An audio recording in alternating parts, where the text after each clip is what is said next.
কত জায়গায় ঘুরে ঘুরে 5 বছর দেরেক হলো এই পলাশপাড়া। প্রথম প্রথম একটু লাভের মুখ দেখতাম, কিন্তু কয়েক মাস হলো একটা পয়সাও দেখি। এখন মনে হয় আগের চাকরিটা অনেক ভালো ছিল। যদিও এখানে হাট বসে, মেলা লোকের ভিড় দেখা যায়, তাই এখানেই ডাক্তারি করতে আসে। এদিকে ঘরের অবস্থাও ভালো নয়, ঘরের চালের ফুটো দিয়ে জল গড়িয়ে পড়ে, সারা জায়গায় ইঁদুরের গর্ত।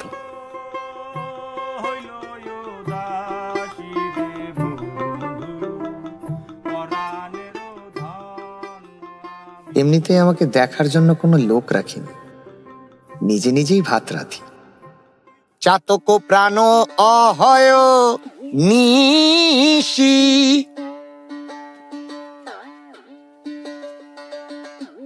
যে আছে কালো শোষী। হাটে ঘাটে বলে দিয়ে এসেছি 4 আনা ভিজিট নেব, তাও কোনো লোক নেই।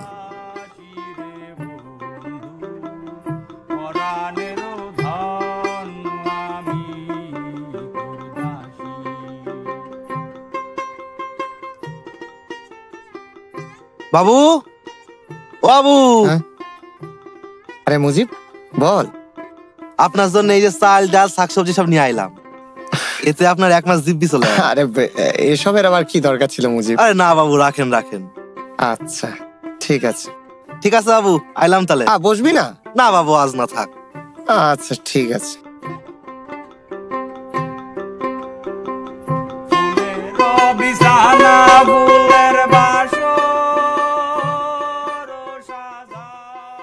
এই গায়ে শুধু এই একজনই আছে, মুজিবর।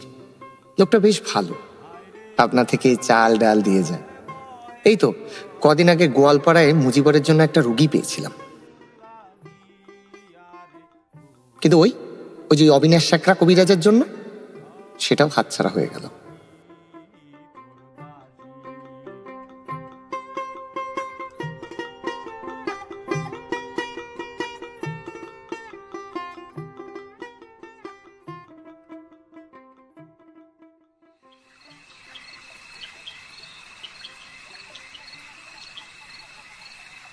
আবার ভোরে উঠতে হবে।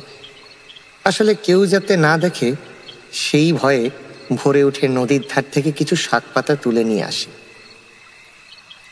কতদিন আর আমে ভাতে চালাবো। আজ ডাক্তারিতে 7-8 বছরের অভিজ্ঞতা, তাও কোনো ফল হয় না। এখানে সবাই ঝাড়ফুঁক তুকতাকে বিশ্বাস করে। নেহাত মুজিবত ছিল, নয়তো এই কয়েকটা মাস আমাকে একেবারে উপবাস করে থাকতে হতো। সুবাসিনীকে কতদিন দেখিনি, কতদিন তার বাপের বাড়িতে একটা টাকাও পাঠাতে পারিনি।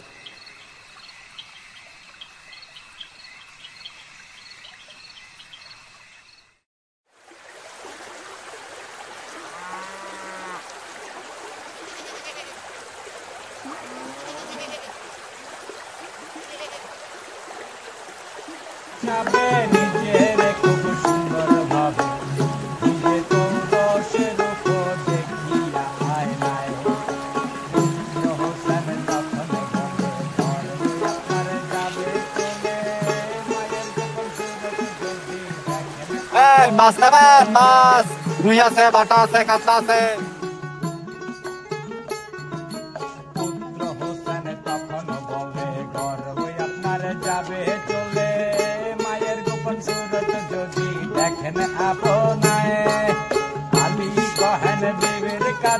দেখাও তোমার কি রূপ আছে, স্বামী হইয়া কেন আমি জানতে পারি না, স্বামী হইয়া কেন আমি জানতে পারি না। আজ 1.5 বছর হয়ে গেছে শ্বশুর বাড়ি যাইনি। এই পলাশপাড়া থেকে প্রায় অনেকটাই দূর। আরে দাঁড়াও দাঁড়াও, আরে এভাবে কেন জোরে দৌড়াচ্ছ? আস্তে আস্তে দৌড়াও, পড়ে যাবে তো। আরে কি আশ্চর্য, এভাবে কেন ছুটছ? আর আমার জন্য দাঁড়াও। এ কি, দাঁড়াও বলছি। আরে যখন হাতে টাকা আসতো একটু একটু করে পাঠিয়ে দিতাম।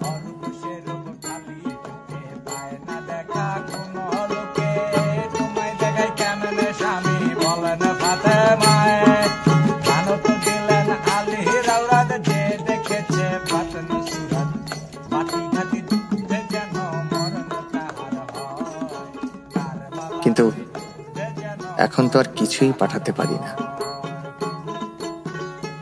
সেই যে শেষ যেদিন গেছিলাম শ্বশুর বাড়ি,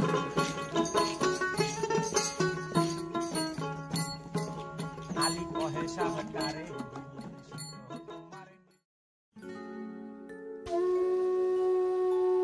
কি ব্যাপার বলো তো? সকাল থেকে আমি দেখছি তোমার মন খারাপ। আমি অনেকবার ভাবছি জিজ্ঞেস করব কিন্তু করতে পারছি না। কি হয়েছে? আমি আসাতে কি তুমি খুশি হওনি?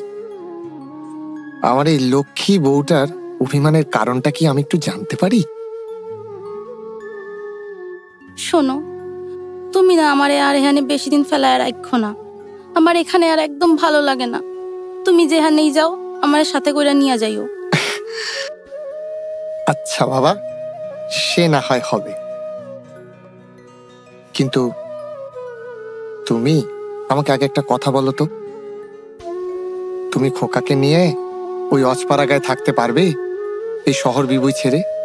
শোনো, তুমি যেখানে যাইবা সেখানেই আমার শহর। এখানে দিদির বাক্য বাণী আমার আর ভালো লাগে না।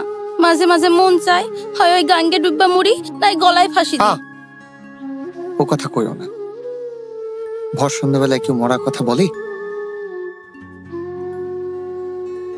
অকল্যাণ হয়। সুবি, আমি সবই বুঝি, কিন্তু আমি কি করব বলো? আমি তো কম চেষ্টা করছি না। তাছাড়া তোমাদের দুজনকে ছেড়ে কি আমার ওখানে একা একা থাকতে ভালো লাগে? আমার কাজটা একবার নিশ্চিত হয়ে যাক। আমি তোমাকে কথা দিচ্ছি, এর পরের বার এসে আমি তোমাকে আর খোকাকে নিয়ে যাব।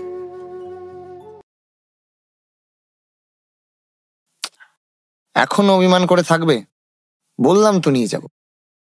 দেখি দেখি আমার রাঙা বউটা একটু হাসু। মিলন হবে কত দিনে, ও মিলন হবে কত দিনে, আমার মনের মানুষের। এই যে বাপু, তোমার সাথে কিছু কথা আছে, এইদিকে আহো দিনি।